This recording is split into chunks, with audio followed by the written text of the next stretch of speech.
सबे से गाड़ी चलावत है बुझलू। अरे कुछ ना होई, अरे घूमे फिरे निकलल बाड़ू तो मस्ती करा। सामने देखो तनी।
उनकर अभी होश नहीं आई। तनी एक बार मिलवा दीजिए, एक बार हमारे लल्ला के हमरा दिखा दी।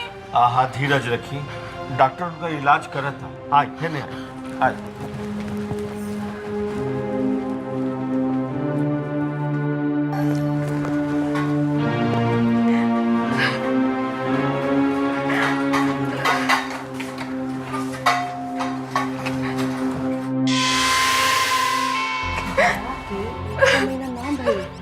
इतना बड़ हादसा कुछ समझ में आवत था छुटकी? ना दीदी, का मतलब बा? मतलब ई कि छुटकी एकदम मनहूस रहे, मनहूस।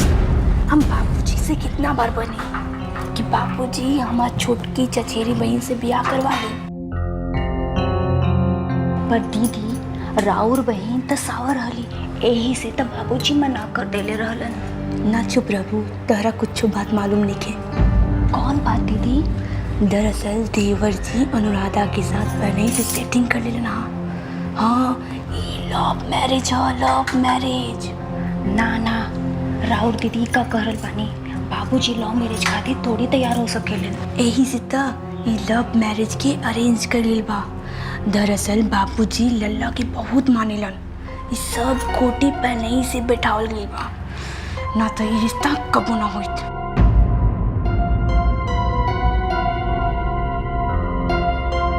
देवर जी खुदे गइल रहले लड़की देखे, वो बाबूजी संगे। तू ना बुझबू, ये सब आईवास मतलब धोखा, आँख की धोखा, लड़की दिखावे के, सगुन भेजे के, लल्ला के साथ ले जाए के और फिर बिया। तू ना बुझबू, ये सब दिखावल। अच्छा, तो बहुत भोली बारू राज दुलारी। एक परिवार में हम 5 साल से बानी, सबकी रग रग से वाकिफ, कब के कैसन मुंह खोली सब पता। तनी चुप रह रहा लोग। बाबूजी के नजर कई बार लवल पर पड़ा था। अरे तनी मौका के नजाकत समझा करी। ए जी, डॉक्टर साहब का कहतारन देवर जी के बारे में? बड़ा जल्दी पूछ लू हाथ देवर जी के बारे में।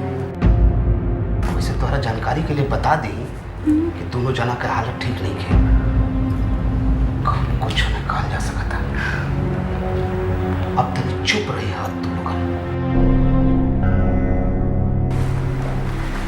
ए दीदी, भाई भाई में कितना प्यार बा, और भाई बहन में सुनते ही ननद रानी बेहोश हो गई नहीं। नाटक, ये सब नाटक है। अगर रमा बबनी यहाँ आ जाती तो ये पूरा समाज के ये पता ना हो जाई इतना बड़ा ठाकुर परिवार की एकलौती बेटी लांगड़ हिया। डॉक्टर साहब। जी सर, जी सर, जी सर। डॉक्टर साहब, हमार विकी बबुआ बहू कैसे मरी? जी वो देखिए डॉक्टर साहब, जितना रुपया लगे रहुआ लगा दी, बाकी हमार बेटा बहू की जिंदगी बचा दी। जरूरत पड़े तब बाहर से डॉक्टर बुलाए, दिल्ली, बम्बई, कलकत्ता, पैसा की चिंता मत करिए डॉक्टर साहब। बाकी हमारे बेटा बहू के बच्चे भी डॉक्टर साहब उन लोग के पाचन बहुत जरूरी बा। बाबूजी, रहुआ अपने आप के संभाली, डॉक्टर साहब अपन भरपूर कोशिश करी। वे तो हमू कहता आखिरी दम तक कोशिश करब ठाकुर साहब। लेजा जे फैसिलिटी चाहिए सब बा। रहुआ आराम से बैठी, परेशान मत होकी। कैसे परेशान ना होगी डॉक्टर साहब? कैसे ना होगी? हमारा बेटा बहू मरी जा रहा है हमारी। रहुआ कहता नहीं परेशान ना होगी। बाबूजी, अरे हमारे बेटा की जिंदगी के सवाल बा। बाबूजी, रहुआ अपने आप के संभाली।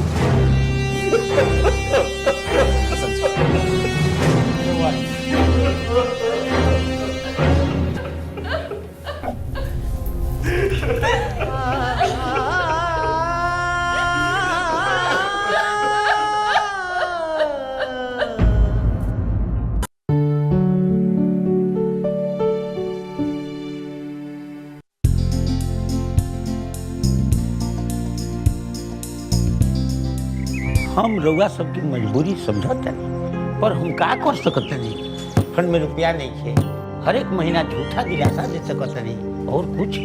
जब कैसे नहीं खे तो कैशियर के क्या जरूरत? कैशियर बाबू रउआ काम छोड़ काहे नहीं दे? हमहू रउआ लोग नियन मजबूर बानी। कैशियर बाबू, बाकी हमरा से अभी नौकरी पार ना लगी। अरे मैथ के टीचर हैं, खाली पेट दिमागो काम नहीं खे करत। पांडे जी, जब जिंदगी के हिसाब गड़बड़ बा तो लइकन के मैथ का पढ़ाई जी। वर्मा जी, जल्दीबाजी में कोनो फैसला मत करी, काहे से जौन देर से बेर मिले के बा वो खत्म हो जाई। खत्म होकर खातिर अब बाँचले का बाजी? जिंदगी में अरमान रहे बड़का फुटबॉलर बने के, बाकी बाबूजी असमय स्वर्ग सिधार गए ना, जिम्मेदारी बढ़ गई। फिर यही स्कूल में नौकरी लाग गई। कुछ दिन तक तो सब ठीक ठाक चलल, बाकी बाद में कबो आधा तो कबो पौना तो कबो कुछो ना। आई कुछो ना के सिलसिला कुछ ज्यादा ही लंबा चला। 20 साल से यही वेतन पर रगड़ रहल बानी। जवानी से बुढ़ापा आ गई, अब का खाक होई जी।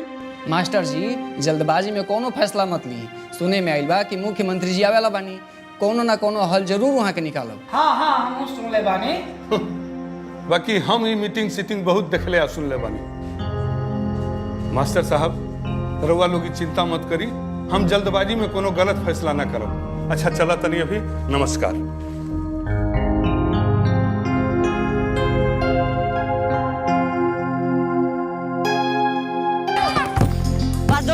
रहने दो, इधर दे।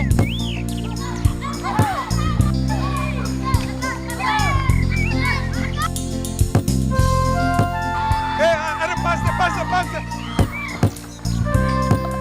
अरे आगे बढ़ो, आगे। अरे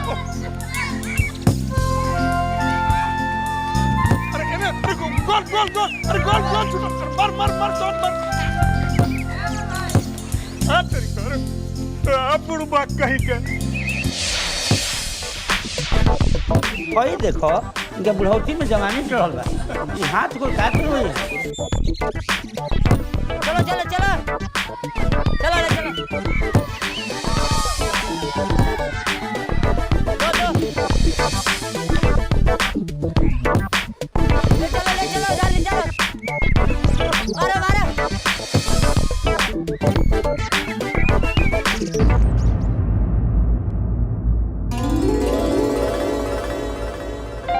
का बाबूजी, हो जाए? हो जाए।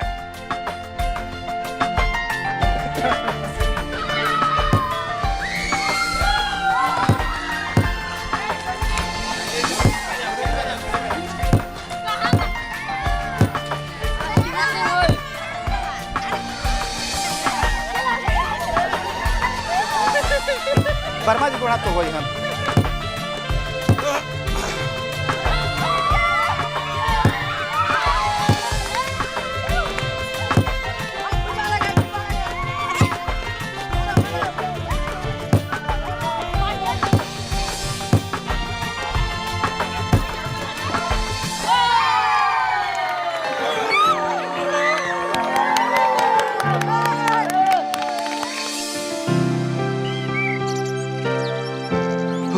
थाक गई हो, थाक गई। बाबूजी रो अभियो कितना अच्छा खेले नी। अरे बचपन में तो हम कलकत्ता पहुंच जाते रही ईस्ट बंगाल वर्सेज मोहन बगान के मैच देखे खातिर। बहुत अफसोस होला ना बाबूजी। ना बेटी, यह जीवन है। आदमी के जिंदगी के अगर हर सपना सच होके लागल तो सपना हकीकत में अंतर का रही। अरे वो आदमी जो चाहेला उगाहे बगाहे होला, ज्यादातर उहे होला जे आदमी ना चाहेला। लाओ बेटा जा खेला खेला खेला खेला जा। समझ लो ना, आदमी जे चाहेला उगाहे बगाहे होला और जे ना चाहेला उहे होला। जी अब बाबूजी बैठी ना, एक बात कहे के बा। बोला क्या बात बा? ओ पहले रउआ वादा करी कि हमरा पर गुस्सा ना करब। पर बात का बा बेटी? पहले वादा करी ना। अच्छा ल कहीं वादा बोला। यही रख ले। रुपया? इतना रुपया तारा कहाँ से मिला? ओ बाबूजी हम 4 गो लड़का के ट्यूशन पढ़ाई ले। आज महीना मिलल है तो सोचनी है रउआ तब स्कूल से तनख्वाह मिलल ना हुई और घरे जाए तब माई के 4 गो ताना सुने के पड़ी। पर बेटी बाबूजी घरे जाके माई के ये रुपया दे देम तो कुछ तो राहत मिली ना। बहुत अफसोस हो रहा बा बेटी कि हम तारा मैट्रिक के बाद कॉलेज ना भेज सकनी। कितना कितना अभागा बाप है हम। ना बाबूजी ऐसा मत कही। हमरा पढ़ाई से ज्यादा हमर भाई के पढ़ाई जरूरी बा। अरे वो पढ़ी तो घर संभाली। हम तो बेटी है ना, बेटी तो पराया धन होला ना बेटी। सनातन काल से चलल आ रहल बा कि बेटी घर के लक्ष्मी होली से आज भी बा। बाकी हम तहरा माई के कहला में आकर तहर पढ़ाई ना छोड़बोले रहती तो आज कितना अच्छा भइल रही। ना बाबूजी रउआ इसे मत सोची। हमनी के मिल के शैलजा अनुभव के खूब पढ़ावल जाई। अरे वो लोग पढ़ ली तो हमार इतनो पढ़ल सवारत हो जाई। तहर ये विचार के कारण तो तू हमार सबसे लाडली बेटी हो। अच्छा बेटी अब तू घरे जाना तो तहर माई सगरी आसमान कपार पे उठा ली। काहे रउआ ना चलब? ना बेटी हम सोचा तनी कि तनी श्रीवास्तव जी के यहाँ से हो आई। ठीक बा, बाकी रउआ श्रीवास्तव चाचा से कर्जा मत मांगब। अच्छा बाबा ना मांगो। ठीक बा, बाकी घरे जल्दी चलब। अच्छा बाबा चल आई, चला चला।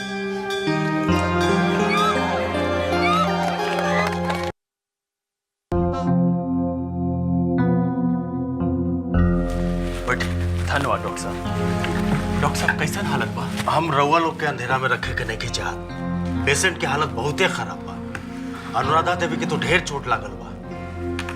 अब सर में चोट लागल बा, अंदर से खून रुके के नाम नहीं खेले। बाकी हमने के प्रयास कर रहल बानी जा।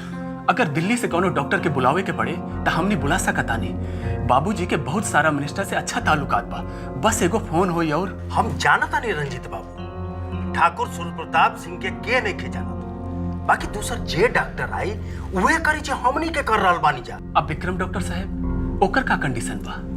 वो तो ठीक है बा, पर जब ले होश ना आ जाए तब तक कुछ ना कहल जा सकत। हम तो रउआ से यही कहब कि धीरज रखी बस। स्कैनिंग के रिपोर्ट आ गई बा, ओकरा तो कोनो इंटरनल हेमरेज दिखाई नहीं देत। बाकी हम रउआ लोग से यही कहम कि धीरज रखी। धन्यवाद डॉक्टर साहब।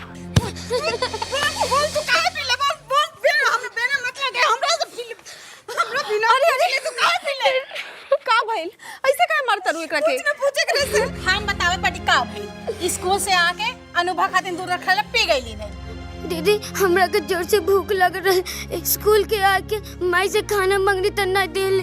अनुभव भैया खातिर दूध रोटी रख रही, हम खाली दूध पी लेनी है बस। छी बाछी, खाली इतने बात खातिर एकरा तू मुअली के मार मरले बारू। आखिर यो तोरे संतान है ना? हाय हाय हाय, संतान लड़की है लड़की। एकरा के दूध दही पिए खिले से कौनो फायदा नहीं खे। अरे लड़का है, दूध दही पी, हाथ गोड़ मजबूत होई, दिमाग तेज होई, कल के बाप के साथ कंधा पे कंधा मिला के चली। जा उन दिन पैदा भइलिन ता उन दिन बाप के कंगाल कह देली। हमार बात चले तो लड़की के पैदा होते ही ना तो दूध में जहर मिला के दे दी, वही मार डाली। बस बुआ, अगर तोरो पैदा होते दादी तोरा के जहर दे देती तो ना आज तू रहतू और ना आज हमनी के परेशानी हुई। अरे तू जाइए हमार पति यहाँ जिंदा रहा तो हमें एक दिन देखे कि नहीं पड़ा। चुप हो जाई, काहे चुप हो जाई, काहे आवेदास भैया के हां आवेदा उन्हों के बताई कि तुहां लोगन मिल के हमें कितना परेशान करत बाटू, कितना हमें जलील करत बाटू। अरे भगवान, ऐसे भी रहुआ बियाह के बाद ससुराल कम रहिले, रहुआ यहाँ ज्यादा रहिले। काहे ना रही, ये एकर बाप के घर है, तू काहे बोलत तारू दुले? ऊपर से ही घर के बंदगी रखल बड़ा तू लोग से अलग तई बंदगी हमनी ठा नहीं की गईले, रहुआ बियाह कर दिली आइल रहे। अच्छा तो ई घर डुबैले में हमरे ऊपर इल्जाम लगी। आज 3-3 ठो जन पैदा कैले बाड़ू, देखत बाटी कैसे बियाहत हो। आवेदास भैया के कुल बात तुहर बताए, पूरा शिकायत करब कि माई बेटी मिल के कैसे हमर फजियत करत बाटे।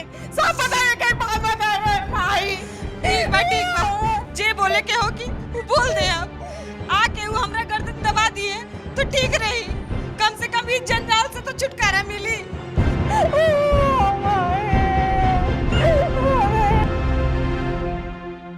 अच्छा तब चला तनी महादेव बाबू, रात हो गई, आजकल ठीक से दिखाइयो नहीं खेते और ऊपर से बिहार के सड़क के ही हाल बा कि गढ़ा में सड़क खोज के चले पड़ेला।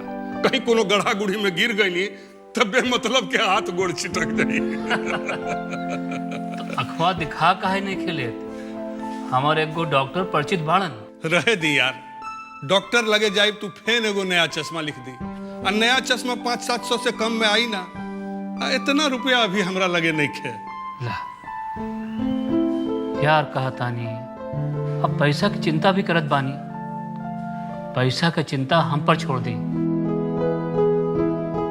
हम काल राजू के रउआ के घर भेज देतानी, वो रउआ के डॉक्टर के यहाँ ले जाके दिखा दी। और कितना एहसान करब महादेव बाबू, हम तो यही के भार से दबल जा रहा बनी। मास्टर जी, यारी में एहसान जैसन शब्द के जरूरत नहीं खे बा। यारी छोट पड़त दिखेला। हम राजू का भी कहता नहीं। राजू, ए राजू। भैया जी घरे नहीं खन मालिक। अच्छा, अब तो रउआ के घर अकेले जाए के पड़ी। हम तो राजू के संग आपके मोटरसाइकिल भेजे के सोचत रहनी। कहीं तो हम चौपा दी। अरे ना ना ना ना, हम चल जाए। ऐसा हो राजधानी पंडा टोली होके जाए के बाद। अच्छा। वो पांडे जी बड़न नु, वो एगो ट्यूशन खातिर कहले रहलन। अच्छा। अगर कहीं वो मिल गई तो 500-700 रुपया महीना के जुगाड़ हो जाई। अच्छा तो चला तनी, नमस्कार। हाय सुना, अखबार में का लिखल बा? का लिखल बा? कानपुर में एक परिवार की 3 बेटियों ने एक साथ फांसी लगाकर आत्महत्या की। काहे दीदी? लिखा था कि बेटियों की शादी के लिए उसके पिता के पास दहेज के पैसे नहीं थे, उसे समाज के सामने लज्जित होना पड़ता था। बेटियां यह बर्दाश्त नहीं कर पाई और खुदकुशी कर ली। दीदी, हमने के बाबूजी भी तो गरीब बारन, तो हमनिया के फांसी लगा के मरे के पड़ी। हम तो सोच ले बानी कि कैसे मरे के बा। अनु, ई काल तू फालतू बकत रे। दीदी, ई सब अखबार में लिखल बा, उहे पढ़ के सुनावत रहनी है। का लिखल बा? खबरदार जी, आज के बाद ये आलतू फालतू बात पढ़ लू ता। पर तू ही तो अखबार पढ़े के कहेलू।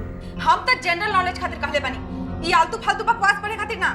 पर दीदी, तू ही बतावा, का बा हमनी के भविष्य, का करब हमनी जिंदगी में?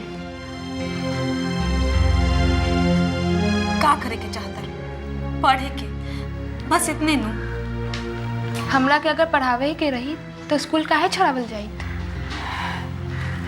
देखा नु, हम तोरा के पढ़ाई, तो हर खर्चा दे, तोहरा अपना पैर पर खड़ा होके के बानू। बाकी एक बात जान ला, आज के बाद ये आलतू फालतू बात करबू, अपन दीदी के मरल मुंह देखबू। दीदी, अच्छा चल, हम तो नहीं खातिर, ये खाए खातिर लेल बनी, खा लो। अशालू, तोहार होमवर्क कैसे होता दिखावा तो तनी। तन्नू, ए तन्नू, देख ना रात के 9 बज गए, अभी तक बाबूजी ना आइलन। तनी जाके देख ना। अनुभव के भेजा ना माई, बाबूजी महादेव चाचा के यहाँ गए रहन, ओइजे हुई हन। अरे मुन्ना भी अभी घरे ना आइलन हां। अभी ले ना आइल? पढ़े वाला लड़का कहीं इतना रात तक बाहर रहेला, तू कुछ कहे लो कहे ना माई। अरे तू ओकर चिंता छोड़, तू जाके देख। वाह वाह, बेटा बाहर चकल्लस करस, हसयान बेटी बाबूजी के तलाश में जाए। बड़ा दिन हो गया साला, कुछ एगुड़ो मोला गुला भेटात नहीं खसन। आपन तो लाइफ बन जात। अरे पकड़, तू लोग के क्या परेशानी बा? अरे हम शिक्षक है बाबू, हम शिक्षक। देखा अरे क्या जबरदस्ती बा भाई। बाबूजी तू भाग जा बेटी, तू भाग जा इधर से बेटी, तू भाग जा बेटी। चमक चला। अरे आवा आवा आवा, बाबूजी के बचेबू। कोई बचाओ हमरे बाबूजी के। बचाओ हमरे बाबूजी।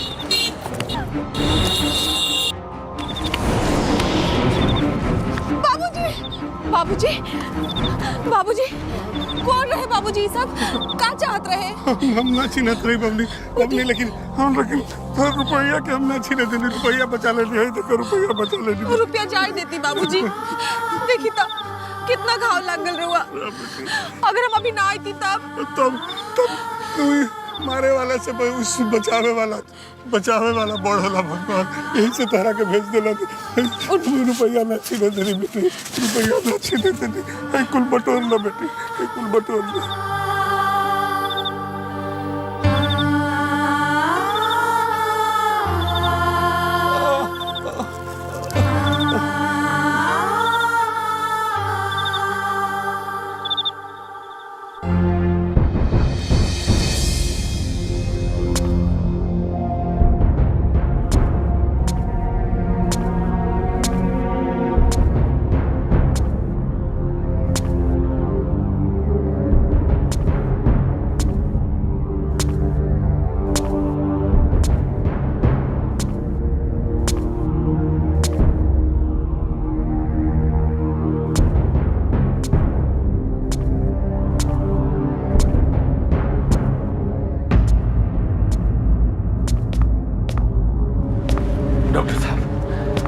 कैसन बाड़न वो लोग? ठीक बाड़न ना? दरअसल ठाकुर साहब बताई ना कैसन बाड़न। रहुआ को छुपा रहल बानी। राउर बेटा के तो तबीयत ठीक बा। हाँ, बाकी राउर बहू का भइल बहू के? का भइल बहू के? डॉक्टर साहब बताई ना का भइल बहू के? अब वो ये दुनिया में नहीं खी।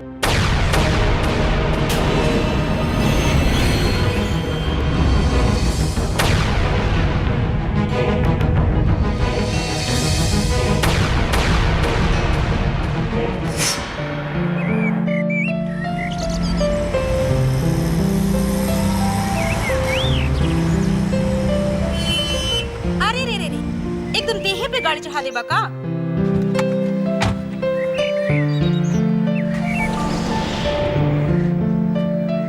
देखा देखे हमार लकीर मिट गई।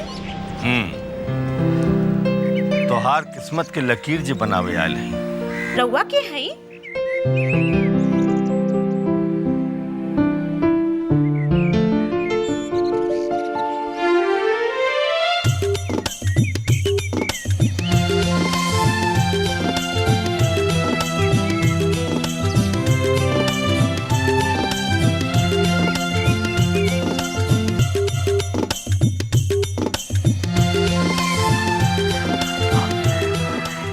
जुग जुग जी।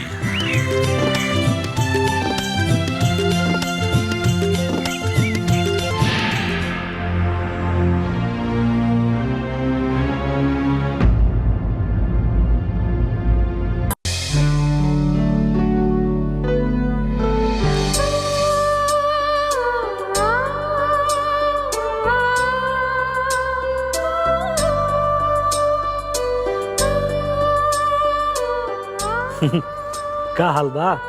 राज का हाल बा? हमर तो ठीक बा, पर तू यहाँ कैसे? काहे? हमरा यहाँ आवल तोरा के अच्छा ना लगल? ना, ऐसा कोनो बात तो नहीं खे। तब कौन बात बा? कुछ ना, बस तू ये बतावा कि आज तोहार आसन यहाँ कैसे गिरल? काहे? चाचा जी तोरा के कुछ ना बतावले? का ना बतवले? ये कि हम आइल बानी उनका के डॉक्टर के यहाँ ले जा बदे? काहे? का भइल बाबूजी के? हमरा से तो कुछ ना बतौला बाबूजी। अरे रुका रुका, इतना घबरा मत, ऐसा कोनो बात नहीं थी। दरअसल चाचा जी के आंख दिखावे ले जाके बा। क्या बात बा बेटी? क्या आइल बा? अरे चाचा राज बेटा, प्रणाम चाचा जी। खुश रह खुश रह खुश रह। अंदर आवा, आवा आवा अंदर आवा। चाचा जी लगा था कि तनुजा आज हमरा के घर के अंदर ना आवे दी। देखी रास्ता रोक के खड़ा बाड़ी। का बेटी? ई का कह रहल बा राज? अरे तू झूठ काहे बोला तारा? हम तो खाली पूछत रहनी हा। अब बाबूजी रोवई काहे ना बताइनी कि हमरा डॉक्टर के भी जाए के बा? अब केकरा जाए के बा? अरे हम तो महादेव बाबू के मना करके अइले रहनी, बाकी तबहियो राज के भेज दिलन। अच्छा ठीक है बा, जब भेजिए दिले बड़न तो हमरो नहीं जाए के बा, हमहू राजे के साथे चल चलो। का ठीक बालू हो? तका रहुआ डॉक्टर के लगे नहीं खे जाए के? अरे ना, ऐसा कोनो बात नहीं खे कि डॉक्टर के लगे जाए के पड़े। एकर का मतलब जब तक सीरियस ना होखे डॉक्टर के लगे ना जाए के चाहिए? कम से कम हमनी जैसन गरीब के तो नहीं जाए के चाहिए। मगर चाचा जी रहुआ पैसा कहाँ खर्च करे के बा? अरे डॉक्टर साहब तो बाबूजी के दोस्त हुवन, इसे फीस तो लागी ना। बाकी दवाई या चश्मा के खर्चा तो लागी। रहुआ ओकर फिकर ना करी, हमरा लगे पैसा बा। रहे दे राजशेखर बाबू, और कितना एहसान करबा हमनी पर? इमे एहसान के कौन बात बा? ये एहसान ना था और कहा। एकर मतलब चाचा जी पर हमरा कोनो हक नहीं खे। चाचा जी रहुआ तनुजा के जिद के खातिर बिना इलाज के रहम? ई के कह दिलस कि हमर बाबूजी बिना इलाज के रहियन? उनकर इलाज उनकर बेटी करवाई, हम करवाएं, और उहो आज। एकर मतलब चाचा जी हमार लगे हमरा संगे ना जइहन? ना बाबूजी, रउआ तनी देर रुकी, हम आओ तनी। बेटा बेटा, तनु के बात के बुरा मत मानिया, वो बहुत खुददार लेके हिया। जब इंसान के जिंदगी में कुछो न बच जाला तो खुददारिये के राह पकड़ के जिए चाहेला। बाकी तू ही सब ना समझबा। हम सब समझता नहीं चाचा जी, हम तनुजा के बचपन से जाने ली, ओकर यही खुददारी सबसे अलग है। आ एक दिन देखब वो अपन अलग पहचान जरूर बनी है। चला तनी, प्रणाम। खुश रह। हमरा बाद अगर केहू हमरा बेटी के समझेला तो सिर्फ राज बा।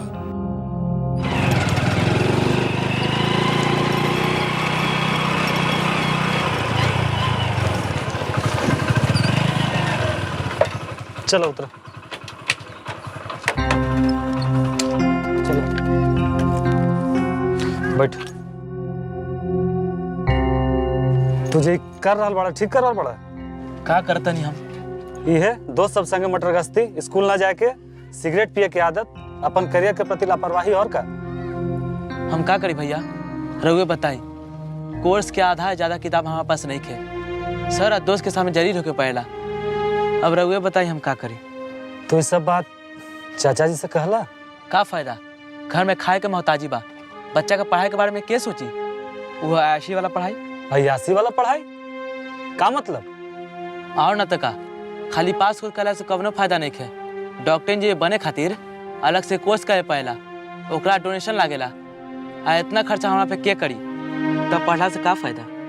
कम से कम अपन दीदी के कुर्बानी के ख्याल तो रखता। दीदी खातिर तो स्कूल जाली, पता ना दीदी और का करी। चल उठ, चलो।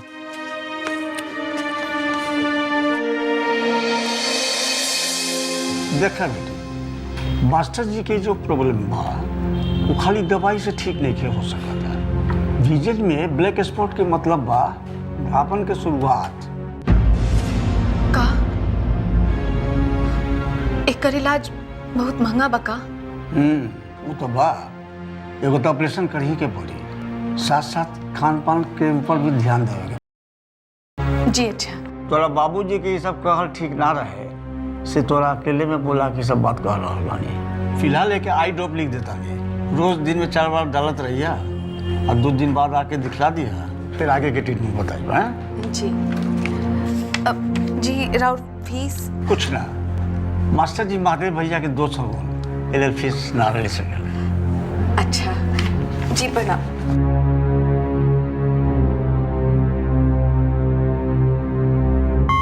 नेक्स्ट भेजो।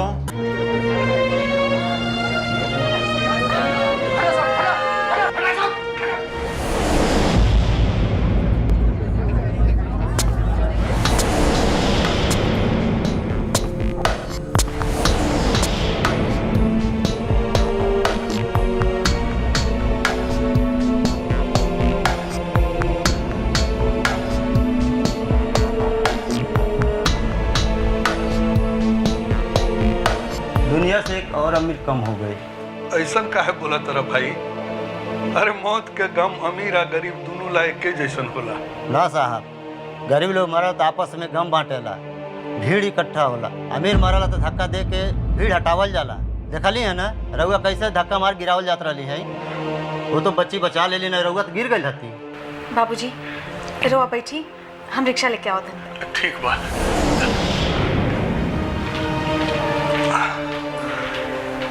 केकरा घर के शोक के सहा रहल है भाई? वो यहाँ के ना हवे लोग, वो विक्रमगंज के ठाकुर सूर्य प्रताप सिंह के बहू, जिनकर एक्सीडेंट में मौत हो गई बा।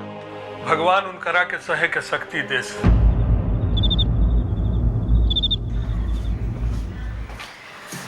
माई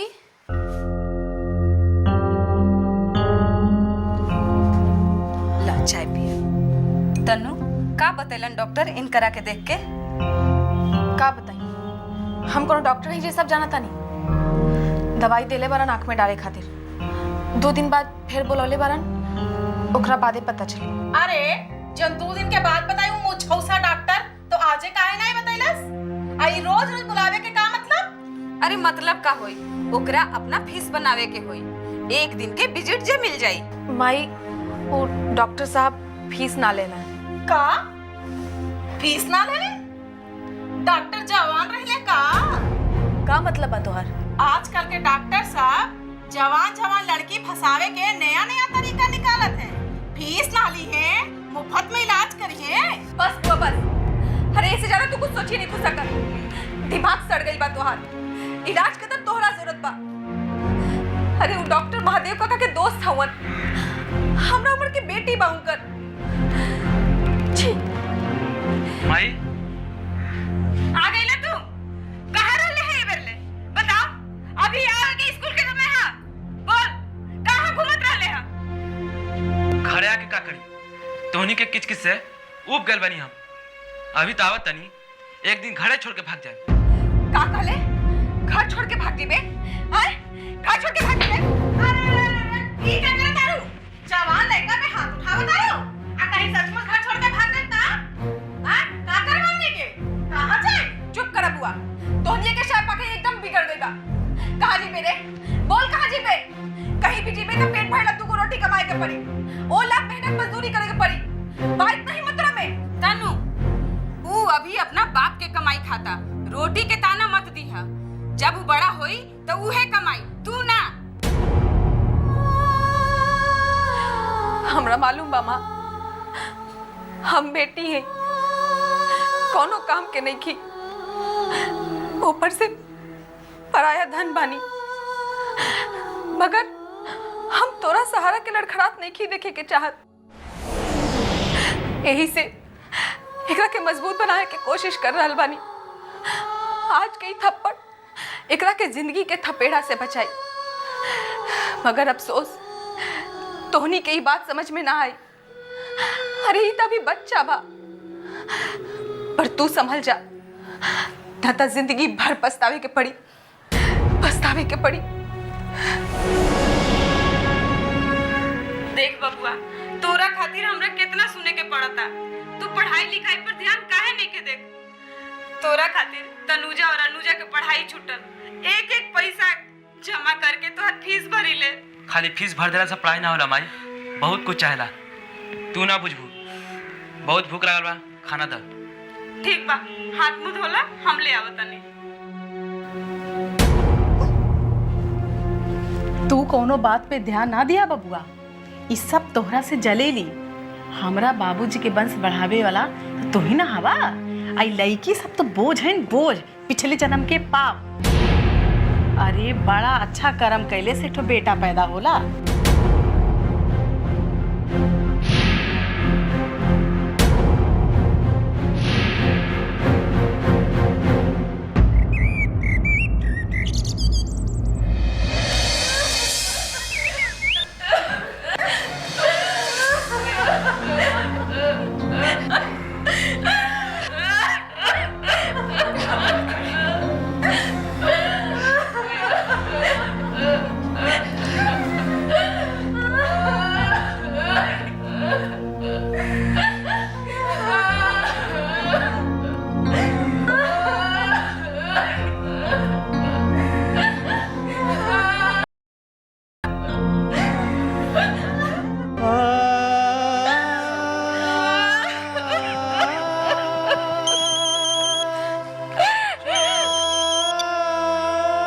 हेलो, हाँ हम सूर्य प्रताप सिंह बोलत हई। बोला का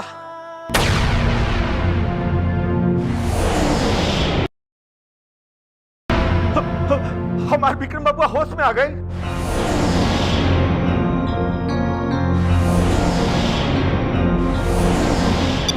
रंजीत रंजीत रंजीत। हाँ बाबूजी। अरे विक्रम बबुआ के होश आ गए।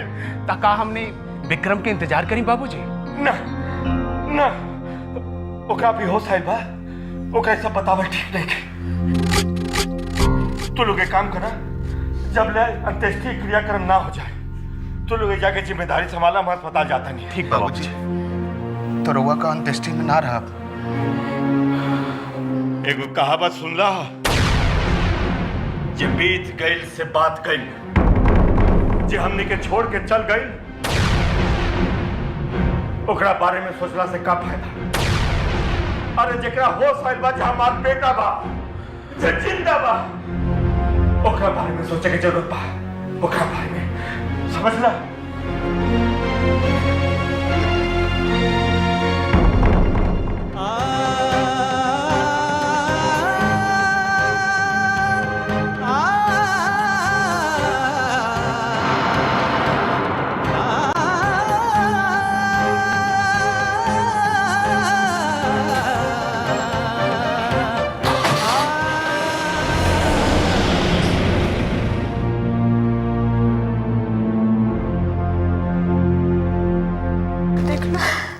देख लो मंजली, बाबूजी का कहत रहे, बीत गई से बात करी। हम बहू लोग के घर में कोई कदर नहीं के, हमने के पराये घर सुन मर पानी।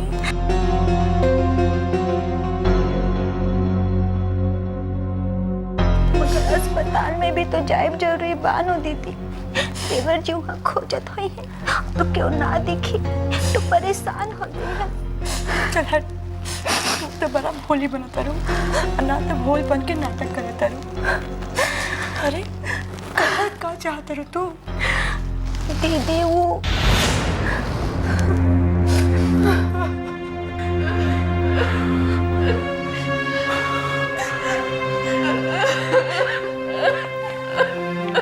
चुप हो जा माई, चुप हो जा।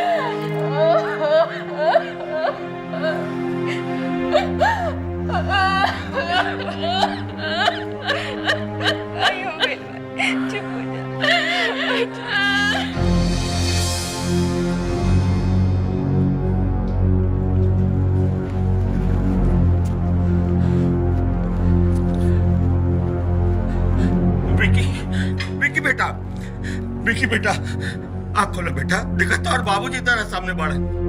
विक्रम विक्रम विक्रम बाबू, विक्रम बाबू। विकी विकी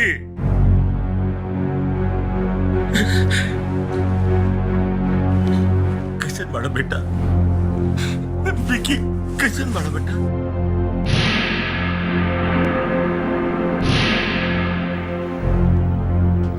हम यहाँ काहे बानी? तू अस्पताल में बड़ा बबुआ, तोहर तबीयत ठीक नहीं है ना, वही से।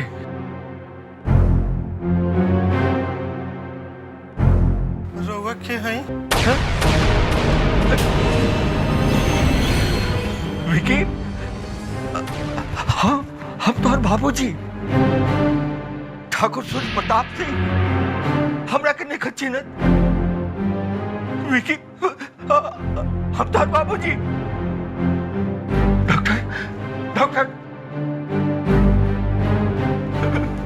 डॉक्टर साहब, विकी का बोला था? हम के हैं? हमरा तो कुछ समझ में नहीं आवा। पहचानत देखिए अपने आपके, पहचानत देखिए डॉक्टर साहब। हम पूछा था नहीं, हम क्या हैं?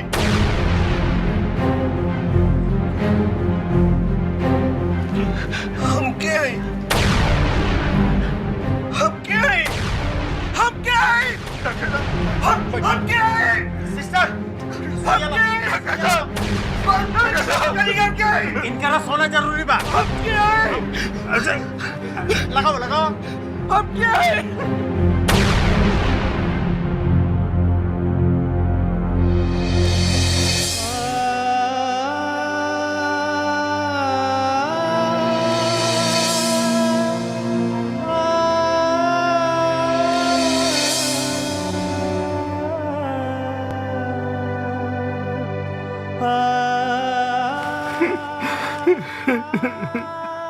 ठाकुर साहब, आई हमारा साथे चले। आई चले।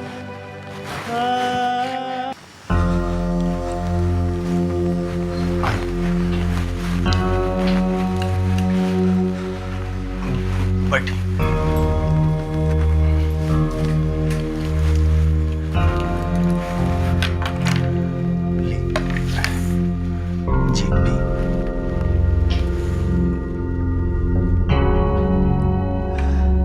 देखिए ठाकुर साहब, हम रवा के झूठा दिलासा दिलावे के नहीं खींचा।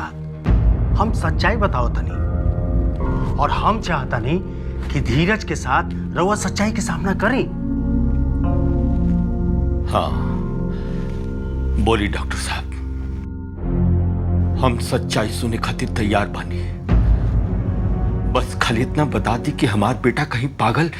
अरे ना ना ना ना ना, वो पागल नहीं खन। मेडिकल टर्म्स के अनुसार वो पागल नहीं खन। सर में चोट लगला के कारण उनकर पिछला जिंदगी बिसर गई बा, यादाश्त जा चुकल बा।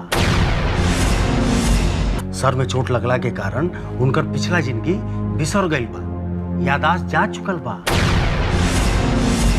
याददाश्त जा चुकल बा? एकरा मतलब वो पहले ऐसा ना रही। हमरा के ना पहचानी, हमरा के बाबूजी का के ना बुलाई, मतलब वो ना ना ना, ऐसा बात नहीं के। सब केस इतना क्रिटिकल ना होला। हो सकता कि विक्रम बाबू के ही टेम्पोररी फेज होके, जे 2-4 महीना साल में ठीक हो जाए। एक इलाज का होला डॉक्टर साहब? हम ओकरा के वहां ले जाए, मुंबई, कलकत्ता, दिल्ली, लंदन, अमेरिका, जितना पैसा लागी डॉक्टर साहब हम खर्चा करब। हम अपना बेटा की हाल में नहीं देख सकत डॉक्टर साहब, हाल में नहीं देख सकत। और ओकरा में हमार प्राण बसल है डॉक्टर साहब। ओकरा कैसे ठीक कर दी डॉक्टर साहब? हमार बेटा के कैसे ठीक कर दी डॉक्टर साहब? न तो हम जी ना सकब डॉक्टर साहब। सच तो ये बा कि ओकर इलाज मेंटल हॉस्पिटल में होला। रहुआ वहां भेजे के चाहता नहीं तो भेजी, लेकिन वहां इलेक्ट्रिक शॉक देवल जाला,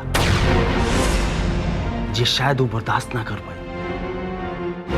हम ऐसा कई केस देख ले बानी जेमे मरीज अपने आप ठीक हो जाला। बस एह में रउआ लोगन के तनी धीरज रखे के पड़ी, फिर घर से अच्छा माहौल और कहीं ना मिली। रउआ लोग के तनी सहानुभूति और नरमी के साथ पेश आवे के पड़ी। हमारे एगो दोस्त बाड़न जे साइकेट्रिस्ट हवन। हम चाहता नहीं कि विक्रम बाबू के इलाज उनकर अंडर में होके। रउआ डॉक्टर बानी, रउआ जैसे चाहिए कर इलाज करी, बस हमार पीकी बबुआ के ठीक कर दी डॉक्टर साहब। हमार पीकी बबुआ के ठीक कर दी।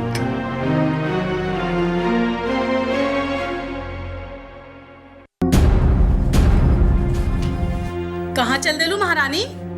सज धज बुआ तोरा इतना मालूम नहीं है कि जब कोई काम से जात होके तो ओकरा के ना टोके के चाहिए? वही तो हम जानल चाहती।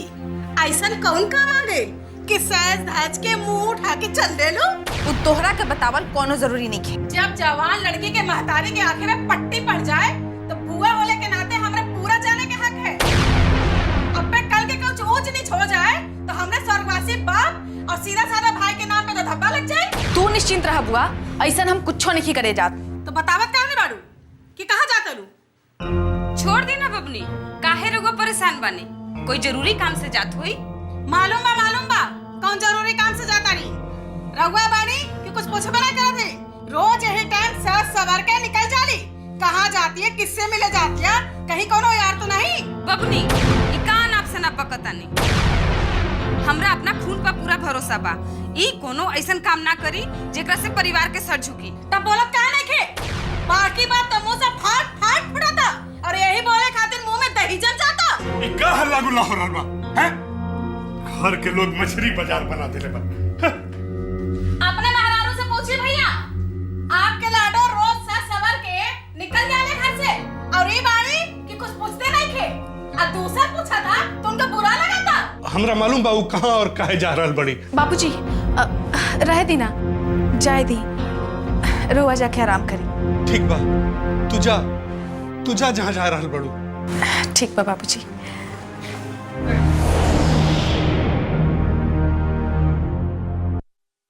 सुमन, हमरा रुपया चाहिए, कम से कम 10,000। 10,000? इतना रुपया कहाँ से आई? ये तो नहीं के मालूम, आखिर चाहिए तो चाहिए, न तब हमारे बाबूजी आनंद हो जाइए। इतना रुपया जोड़ल आसान बात नहीं की। ई तबा वही से तो तारा लगे बनी। मगर हमरा लगे इतना रुपया कहाँ बा? हम तो एक साधारण नर्स हई, जहाँ काम करेनी वहाँ की मालिक इतना खड़ूस है कि वेतन तो समय पे देवे ना करी, उधार कहाँ से दी? रुपया जोड़े के तबा।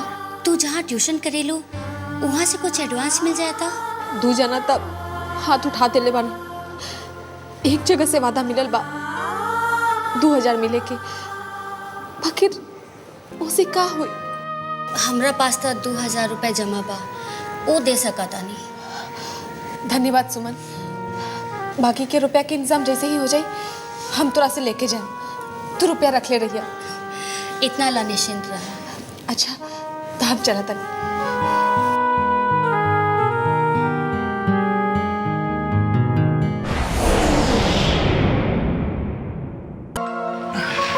रवा लोगिन बैठी, हम चाय लेके आएंगे। और बताइए यार, कैसन तबीयत बा? माथा के दर्द ठीक नहीं के होत, बाकी दवाई डालला से आंख के तनी आराम मिल रहल बा, पर तेज रोशनी तनिको बर्दाश्त नहीं के होत। बीमारी ऐसन बा। अच्छा ही बताई, रवा ऑपरेशन के बारे में कब सोचा तानी? ऑपरेशन? कैसन ऑपरेशन? डॉक्टर साहब हमरा से तो कुछ ना कहला ना। ओह, का बात बा महादेव बाबू? डॉक्टर साहब रवा से कुछ कहला ना का? ओ काले हम उनकरा के फोन कर ले रहनी, रवे के बारे में जाने ला। का कहत रहला ना? ए मास्टर जी, चिंता जिन करी, सब ठीक हो जाए। अरे रवा हंसन लगली। अरे भाई, चिंताग्रस्त तो रहुआ लोग रहल बनी, आ कहतनी चिंता हमरा ना करे के। जरूर कोनो सीरियस बात बा। बताएं हुजूर, हम घबराए वाला आदमी नहीं थी। जिंदगी इतना थपेड़ा दिले बा कि अब कुछ वो सोच सकत नहीं। रवा के ऑपरेशन करावल बहुत जरूरी बा। संभव नहीं है, इतना रुपया कहाँ बा हमरा लगे। मगर मास्टर जी जरूरी बा, बहुत जरूरी बा। कितना जरूरी? लेकिन के भूख से भी ज्यादा। हाँ, रवा रोटी के जुगाड़ तबे कर पाए जब काम कर पाए, और ये हालात में रवा काम ना कर पाए। मतलब? अगर रवा के आँख का ऑपरेशन जल्दी ना भइल तो रवा के आँख का रोशनी धीरे धीरे चल जाए और फिर ये का कहता नहीं भाई साहब? भौजी ये हम ना कहा था नहीं, ये डॉक्टर साहब कहला ना। हे भगवान, अब का होई? हमर बच्चा बहुत छोट छोट बाड़े सा, अब पूरा परिवार के जिम्मेवारी इनकरे ऊपर बा। अगर इनका कुछ हो जाई तो हमनी तो कहीं के ना रहे, हमनी के कहीं के ना रहे भाई साहब। ओहो, तनु के माँ तू अंदर जा।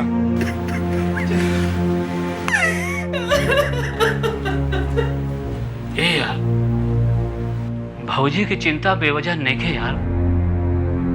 रहुआ के आंख का ऑपरेशन करावल जरूरी बा। रुपया पैसा की चिंता ना करी, डॉक्टर बागजी अपन फीस ना लिए, और बाकी जे जुगाड़ बा कुछ रहुआ कर ली, कुछ हम कर दे।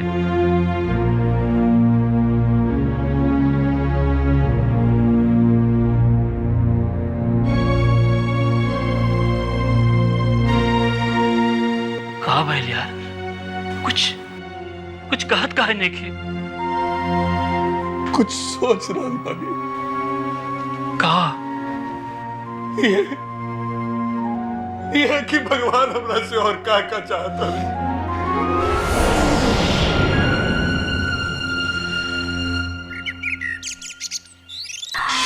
हाय राम, एकरा मतलब देवर जी पागल हो चुकल बारन।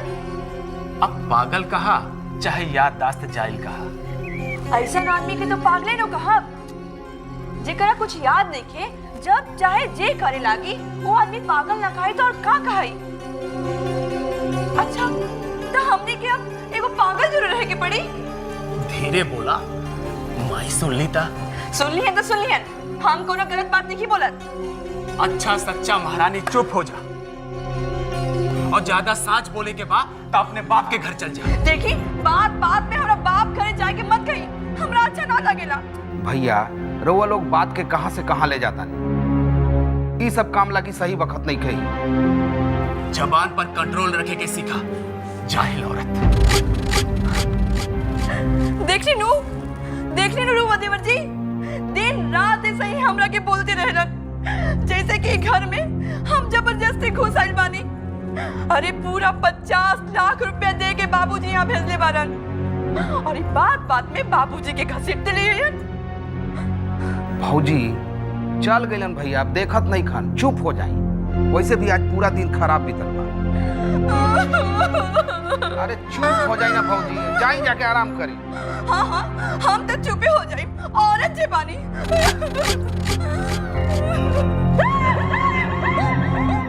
अगर ऐसे ही सब कुछ चलत रहल ना तो हमर रास्ता तो साफ हो जाए।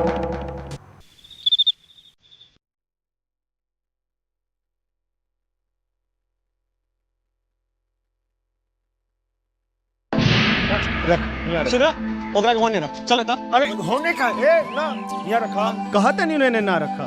ए सुना, हम का बोला था नहीं। अच्छा ठीक, सुना ये रखा, खुश हो गई नहीं रुआ? जॉन हुए नहीं हुए।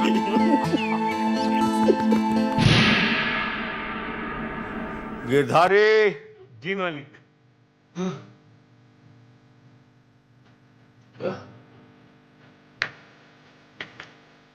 भर दर गिलास।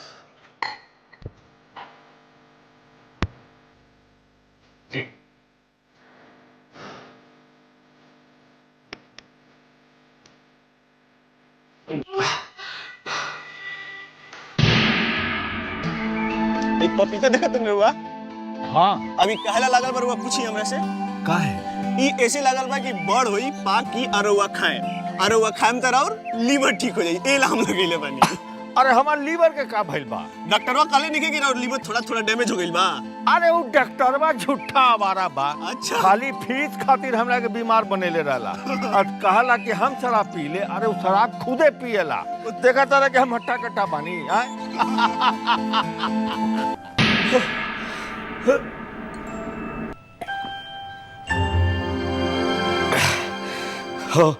और डाला गिरधारी जी, और डाला। ई रउआ का करत तानी जी?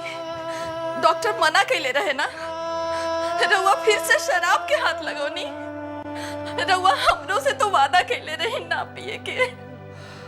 हमरा के मत रोकी ठकुराइन, मत रोकी।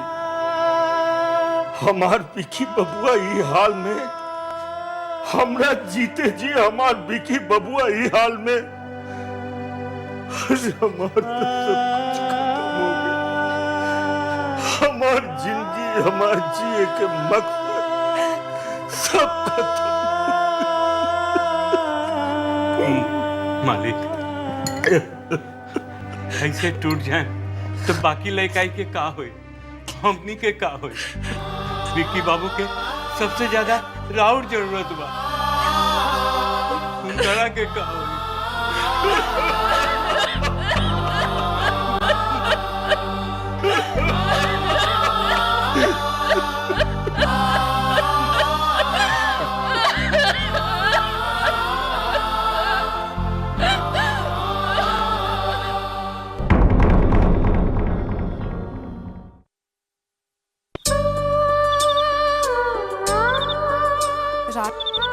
हमरो से कितना बार कह चुकल बानी, ए तरह हमें इंतजार मत करल करी। आज लोग देखा था, कल बिना मतलब के बात बनी। अरे हमनी एक दूसरा के बचपन से जानता नहीं, लेकिन अब हमनी के बच्चा नहीं खी राज, आ रउआ लइका बानी आ हम लइकी। प्लीज राज, रउआ इसे बतावल करी। अरे हमनी का एक दोस्त दूसरा दोस्त से नहीं मिल सकत, ओकर मदद नहीं कर सकत। राज, रउआ समझत काहे नहीं की? हम गरीब के लगे इज्जत के सिवा कुछ ना होला, और ओकरा बिना हमनी के जी भी नहीं खी सकत। इस समाज के खाली उहे रिश्ता मंजूर बा जेकरा के इस समाज बनावेला। दोस्ती जैसन रिश्ता के इस समाज में कोनो जगह नहीं खे, खासकर लइका लइकी के दोस्ती। ठीक बा बाबा, काल से ना है खुश। आज रात काफी हो चुकल बा, चलो तोरा के घर तक छोड़ देता हूँ। अरे वो लड़का के कोनो मार रहल बा, बचाइए एकरा के। अरे साहब रउआ जानत नहीं की चोर है। हम पान दुकान पर पान खाते रहली, अरे हमार पॉकेट मार लेला सा, हमें के पुलिस स्टेशन ले जाए। अच्छा छोड़। अरे अनुभव, अनुभव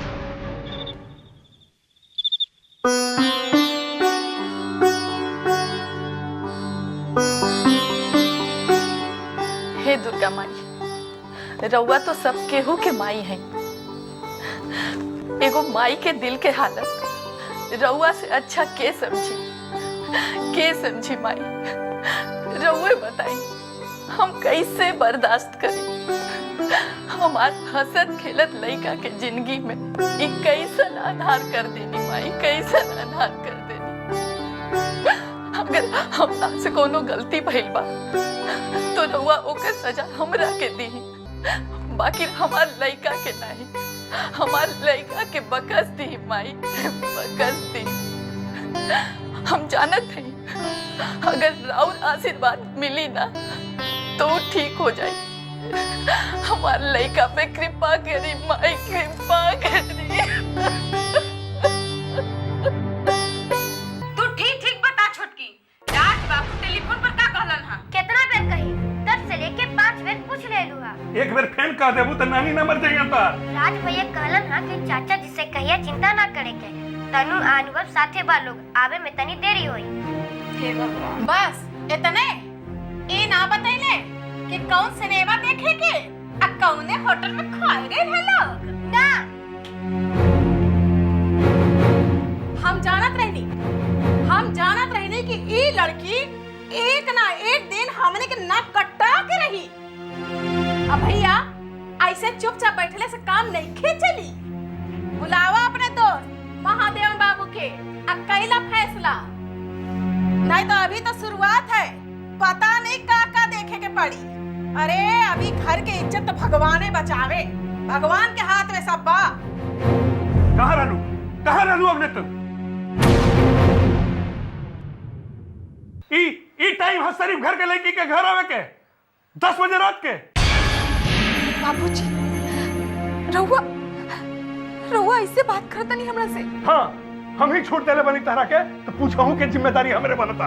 रहुआ अपना बेटी पर, अपना खून पर भरोसा नहीं खे। अभी कुल फिल्मी बात छोड़ा और सही सही बतावा केकरा साथे कुल छर्रा उड़ावा तैलू।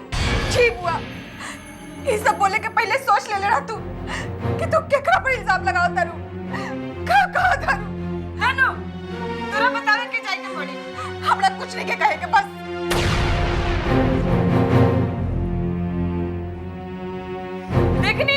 देखनी बेटी के तेवर।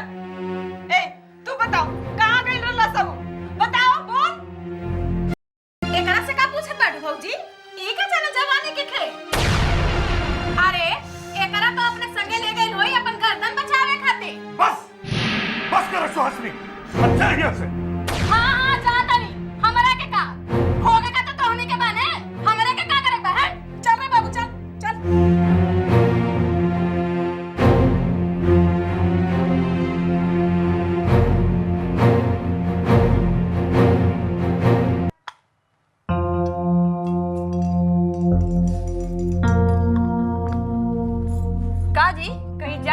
होता का? हाँ, कहाँ वहाँ? हर बात तोहरा के बतावल जरूरी नहीं खे। हम कहाँ जाता नहीं, काहे जाता नहीं, केकरा से मिले जाता नहीं, ये सब सवाल पूछल बंद करा। बीवी है हम राहुल और यो पूछे के अधिकार नहीं के का? हम तोहरा से कब्बो पूछले बानी कि महीना में 15 दिन तुम मैके में जाके काहे रहेलू? रहुआ काहे पूछा? रहुआ तो चाहते बानी कि हम मैके में जाके परर रहे और रहुआ आइजा मनमानी करे के मौका मिल जाए। जब सब समझा तारू तई रोज रोज के नाटक करे के का जरूरत बा? जाके अपने मैके में काहे नहीं क्यों रह जात? काहे रही हम मैके में जाके? हम ये घर के बड़ पतो हई और हमार बाबूजी बकायदा बियाह करवा के लाइल बरन। कोनो जबरदस्ती नहीं खियाइले यहाँ। हाँ, ये गलती भइल रहे बाबूजी से। वो तोहार शक्ल सूरत देख के इतना बड़का फैसला ले लेला। हमारा गला में ऐसा घंटी बांध देलन। अच्छा, तब हम घंटियों हो गए नहीं। तई दूसरों में बाबूजी के कहा देवत दानी? काहे से कि वो तोहार खूबसूरत चेहरा में छुपल बदसूरत बदगुमान चेहरा ना देख सकेला। ये गलती भइल उनकरा से। ये गलती भइल उनकरा से। अच्छा, तो हमरा से इतना नफरत? तो हम हो दिखा दे कि हम चीज का हैं। सातों बचनवा निभाई सजना। बाकी रउआ के कैसे पता चलल? महादेव बाबू से। बाबूजी, ऑपरेशन जरूरी बा ना तब।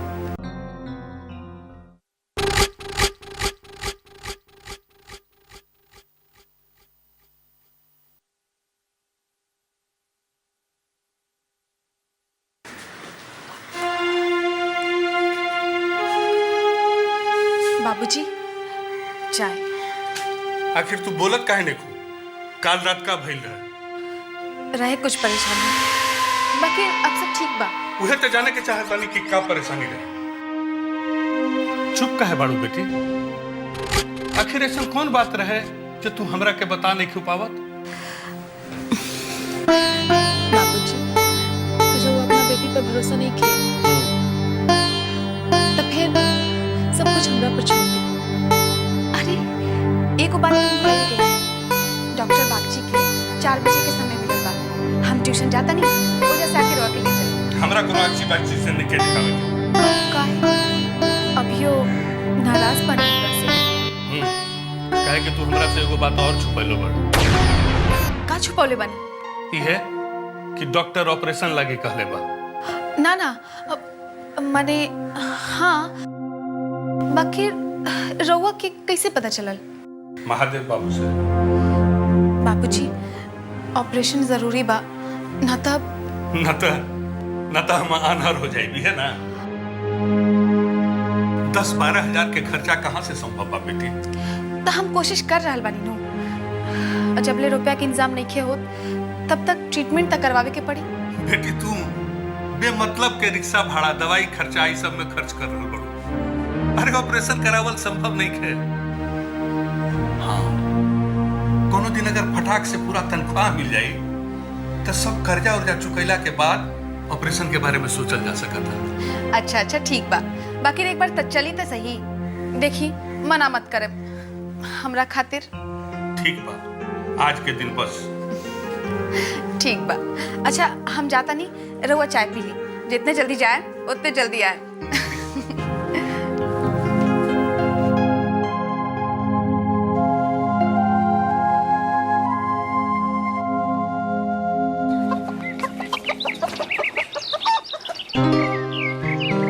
दीदी अरे का बात बा, अभी ले स्कूल लागेला? हमरा के माफ कर दे दीदी। कोनो बात नहीं खे, आगे से ऐसन वैसन कोनो गलती मत करिहा। देखा भाई, तोहरा पर हमनी की उम्मीद टिकल बा। अगर तोहार कदम डगमगा जाई तो माई बाबूजी के बुढ़ापा के सहारा के बनी। ऐसे तू ऐसन कोनो गलती मत करिहा, ठीक बा? अब स्कूल जा। दीदी हम स्कूल ना जाए। स्कूल ना जीबा? काहे? मास्टर रोज क्लास से निकाल देवेला। हमारे पास पूरा किताब भी नहीं है। सब दोस्त हमारे पे हंसेला। किताब नहीं खे? तब तो ये बात तो हमरा के पहले कहना कहला। अच्छा ठीक बा, अब कल शाम तक तहर किताब कीन देम। सच दीदी? हाँ सच। देखा, जे दोस्त के मजबूरी पर हंसे वो सच्चा दोस्त ना होला। ऐसे दोस्त ओकरा के बनिहा जे तहर सुख दुख में साथ देवे, ठीक बा? अब स्कूल जा।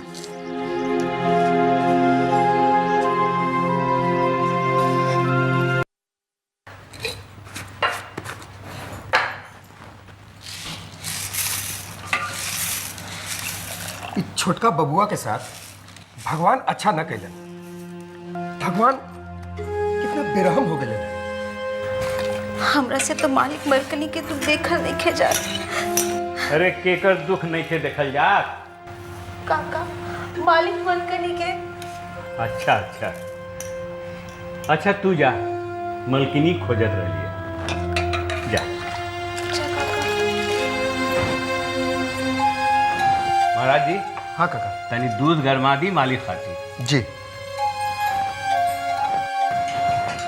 अरे चंपा, तनी तेल गरमा दा, हमार कमर में बड़ा दर्द हो रहा बा, फिर कहीं जइया। जी गरमा देता नहीं। अरे मंजली, कुछ सुन लो कि ना, घर में का होके जा रहल बा? का दीदी? बाबूजी वो पगला के घरे लेके आवत रन। हम तो तू लोग के राह में भरोसे रहे के पड़ी। हम तो चली अपन नहीं है। घरकी बहुरिया ई का कह रहल बनी? आए हमार बबुआ पागल नहीं थे। ऐसन बात मालिक के सामने ना कहम, न तो उनका बर्दाश्त ना होए। का छोट मोट बड़ बात? आए तू एगो नौकर होवा और नौकर के तरह घर में रहा। हमने के बीच में बोले वाला तू क्या हो? काका हाय ले दूध जाए। बहुरिया हम तो ये घर के नौकर हैं, हमरा अपना औकातो मालूम बा। हम ये घर के नमक खैले बानी, नमक हरामी ना कर सके। बाकी रउआ तो बड़ा मुंह वाला बानी, मन में बड़ विचार रखी, ऐसे छोट होके मत सोची। रउआ तो बड़ा मुंह वाला बानी, मन में बड़ विचार रखी, ऐसे छोट होके मत सोची।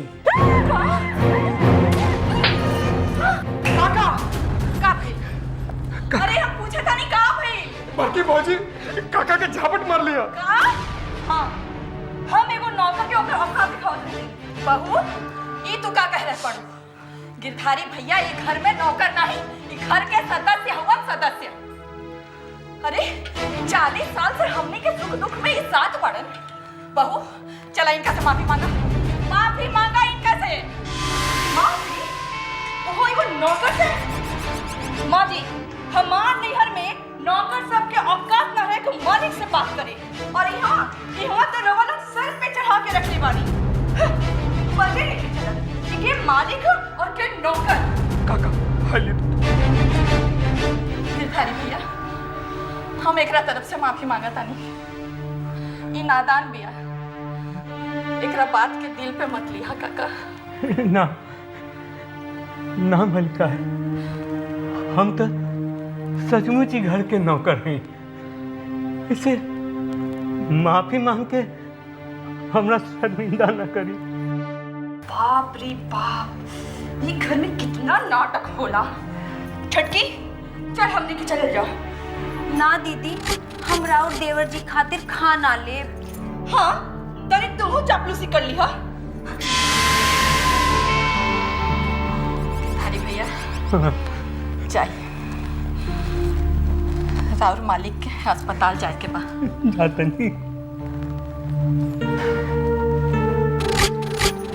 माँ जी, देवर जी आ रहल बाड़न का? हाँ, तोहार बाबूजी तो यह कहत रहलन। अच्छा होई आ जाइहन।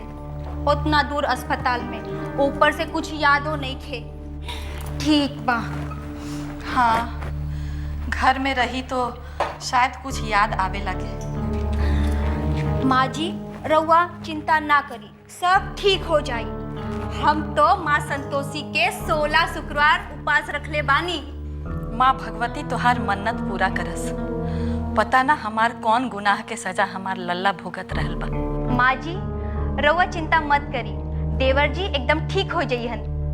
कुछ लोग बाड़न जेकरा के उनका घरे लौट के आई बिल्कुल ठीक नहीं खे लागत। का बड़की कुछ कह रहल बड़ी का? हाँ ना, मतलब हम तोहार मतलब समझ गई नी। बाकी तू लोग कान खोल के सुन ला। हमार लल्ला घरे आई और एहजे रही। तोहनी के भला लगे चाहे बुरा। हम तो देवर जी के भले चाहिला माँ जी। हाँ काहे ना, मझली भौजी तक कब्बे से इंतजार करता नहीं छोटका बबुआ के सेवा करे खातिर। का भौजी? हाँ खुश रह बेटी, खुश रह। बाप रे बाप, ये घर है कि नौटंकी साला। जब देखो नौटंकी, जेकरा देखो नौटंकी करता। आज हम माई के सब कुछ बता। हाँ हेलो हेलो माई, हम सुम्मी। अरे हाँ हाँ सुमित्रा, कौना घर में हम बियाह करवा दिले बरू? हैं? ननद मिलल लांगड़, देवर मिलल पागल और बन सुहिया देवरानी, और सबसे बड़ बात तो नौटंकी करे वाली सास। अभी हम घर में कैसे जिए तनी तरह के का बताए। एक घर में इतना तकलीफ बा तब मैके में जाके काहे नहीं को राहत महारानी? माई सुनो तरुनु, सुन लो का कहत रहत हर जवाई, सुन लो।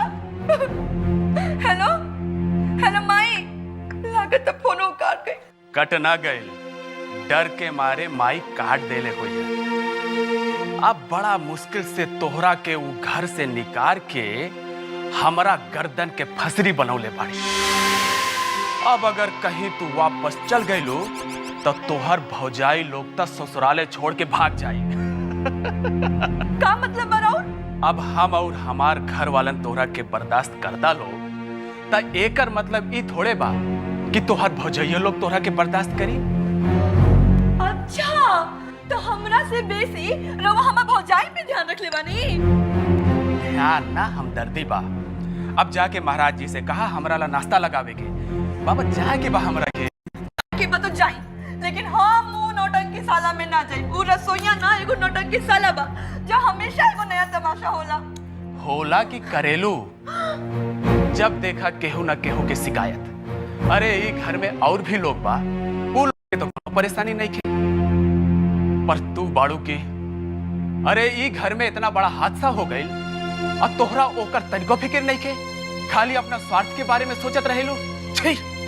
हाँ हाँ, सारा दोस्त हमरे है ना, हम लड़ाकू हैं, घमंडी हैं। अरे 5 साल भी आगे हो गई, अभी ले बच्चा ना भाई, पांचों तक है ना। बस चुप हो जा। तोहर ये स्वभाव के कारण सब लोग तोहरा से दूर भगेलन सा, बुझलो? हाँ सब पूछता नहीं, सब लोग भागत चाहना, लेकिन रउआ जरूर भागीला। अरे हम पूछता नहीं, जब इतना ही नफरत करी ना रउआ हमरा से, तो हमरा से बियाह काहे करनी? बताई हमरा से काहे करनी बियाह? इस शरीफ आदमी के घरा और हम तोहरा से कौनो बात नहीं के करके चाहता।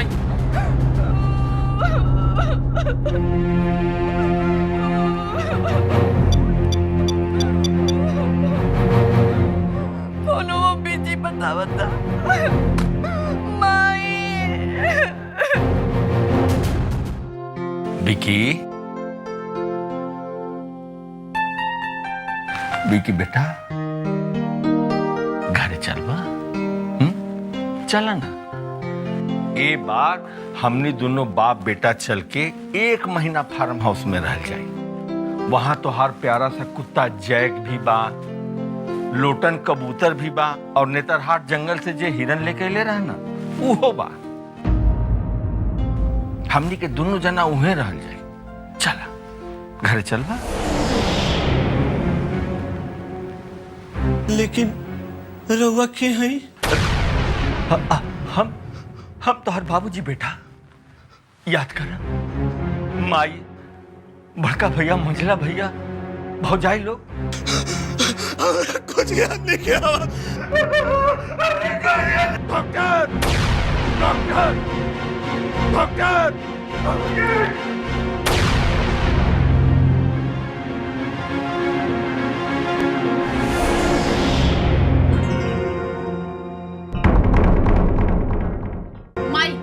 मेहरबानी करके सब बंद करा। रउआ इतना देख के हमरा पर कितना उपकार करता नहीं रउआ नहीं जाना। हमरा और कैसे शुक्रिया अदा करी। ये क्या है? ये हमारी छोटकी बहू है। अब से हम ये सुनी ना कि बापूजी वो पगला के घरे लेके आवत रहन, हम तो सब सामान सरिया लेनी। काहे खातिर दीदी? मैं के जाए खातिर और काहे खातिर? ये पगला जोरे रहम तो जान के खतरे नु बा। वो कैसे दीदी? बेसी मत बना। अरे ये पगला से जान के खतरा ना होई तो केकरा से होई?